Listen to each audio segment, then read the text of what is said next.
Video games are too expensive, alright?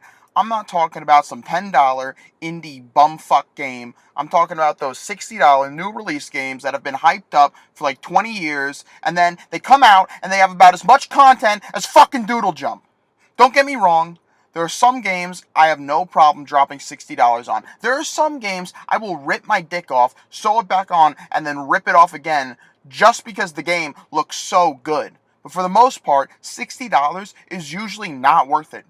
Nintendo does a pretty good job, in my opinion, of making sure their games don't suck massive ass. However, there are some exceptions. For example, Mario Tennis Aces. Fun game, but you beat the story mode in 12 fucking minutes, and then after you beat the story mode, you can just play online, and everyone online is a psychopath that plays 24/7 and tears your ass open from the first serve. Let's talk about EA. Most of the games they make are like an empty can of LaCroix. There's nothing there, and even if it was full, it would still be shit. To put my feelings about EA into perspective for you, if I took a shit and that shit had an EA logo on it, I would take the shit, shove it back up my ass, pull it out my mouth, and then I would throw the shit at the restaurant in which that food I ate turned into said shit. I feel like developers nowadays are rushing to get these games out by the date that they originally said, and they don't care that 70% of the game is missing and on some flash drive in their office.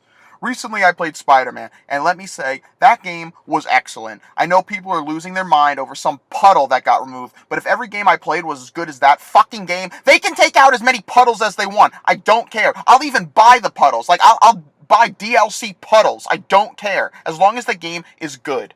And then you have free games like Fortnite and League of Legends, where the game itself is fun to an extent. League not so much, because everyone on there is a retard.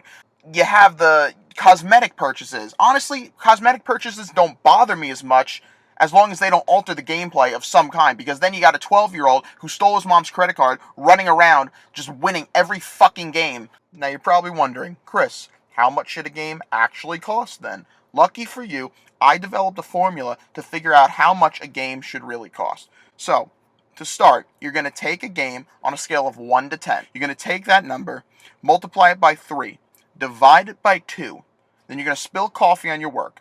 You're going to get in your car, go, buy a new coffee, come back. This time, we're going to multiply by 2, divide by 3, because we like to switch it up, all right? Take a break, go do something else, come back to the formula, add 2, and that's how much a game should cost. As you can see here, this is how I got the price of how much Star Wars Battlefront should cost. And then over here, you can see my work for a good, solid game like Spider-Man. And now finally, right here, I decided, let's see how much Super Smash Bros. Ultimate should cost when it comes out. And as you can see, perfect $59.99 MSRP, bada boom, bada bing. Ultimately, maybe I'm just a fucking retard, or maybe I'm actually a genius that has devised a way to reduce game prices, make everybody happy, increase sales, and eliminate most of America's debt. Video games are too goddamn expensive for the quality and content that some of them have. I'd lick a homeless man's asshole for games like Smash Ultimate because I know it's going to be well worth the price. And let me just say, they haven't even revealed everything for that game. It's only going to get better. If they add Skull Kid to Smash Ultimate, my dick will explode. However, I feel like a lot of games right now that are being sold for $60 are like a box of restaurant crayons that have like 2 colors, like blue and green, but then they give you a picture to color, and it's a fucking banana, like they're setting you up to fail, because bananas are yellow, not blue and not green.